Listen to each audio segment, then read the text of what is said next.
Hello, this is Cynthia Fick, and this is the August 13th stock market update.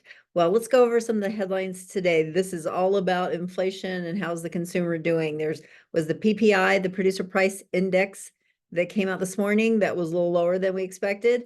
And then tomorrow we have the CPI, the consumer price index, coming out, and hopefully that will not spook the market, also showing us that inflation is in fact continuing to come down. There's also retail sales data coming out later in the week, and that could be a good sign of what's really going on with the consumer. So far, we survived the spook that we were in a recession of last week in the yen carry trade. So the market's really kind of up to where it was before the market came down. Interesting to see. And I would kind of prepare some for volatility. That's just, kind of the season for the stock market right now, and all the uncertainty around the election and things like that.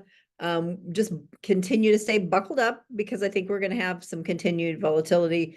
Some of you have asked about buying and waiting to see how these inflation numbers come out this week and see if we don't do a retest of the low we had last week. So that's kind of what I'm waiting for on that. So that's the market in general.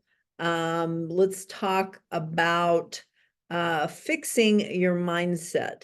And we need to have an open mind, and we need to have a mind that goes, I can handle this volatility, got my seatbelt buckled, because I want to be around for the bigger gains that may be to come. Because I'm going to share a chart with you right now that shows what happens. Let's say the Federal Reserve gives us this big cut that we're expecting in September. And right now they're kind of betting it's going to be like a 50 basis point cut by the Federal Reserve in September. Let's say we get that.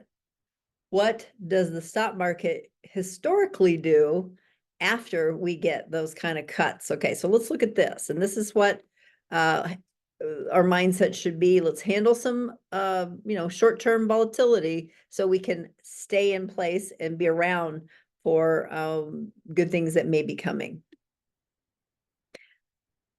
Okay, so here is the chart showing you what historically happens. This is Ned Davis research, and they're just looking at the last 5-6 times that the Federal Reserve has started lowering interest rates, what happens in the stock market. And so it compares a slow cycle when the Federal Reserve goes slowly to lower interest rates, and kind of a fast cycle when they're afraid that you're going to be crashing and burning into a recession, and they start lowering interest rates really quickly. Okay, right now, based on the steady growth, kind of the Goldilocks economy that we seem to be having, soft landing type of thing, they're probably going to go more for the slow cycle, and that is better for the stock market. So this is what they have averaged over time. Once the Federal Reserve, let's say it happens in September, if they start slowly lowering interest rates,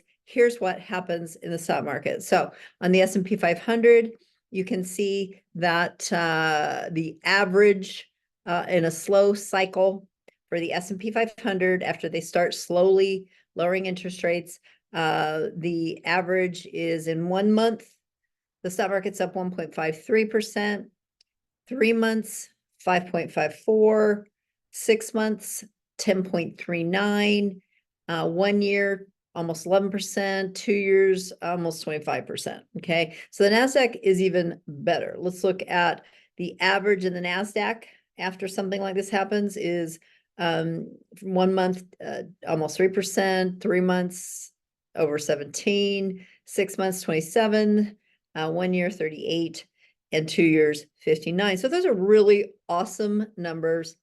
And we don't want to let our fear get in the way of staying put and holding on, so we can be around for these kind of moves in the market. That's why we're doing this.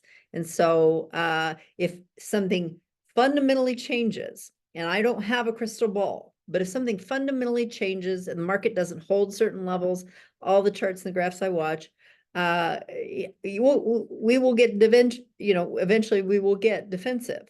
But until that point, buckle up, hang in there, And we want to be around for all the good things that usually happen, historically happen, when the Federal Reserve starts lowering interest rates. So hope you have a wonderful rest of the week, and we will talk to you next Tuesday. Bye.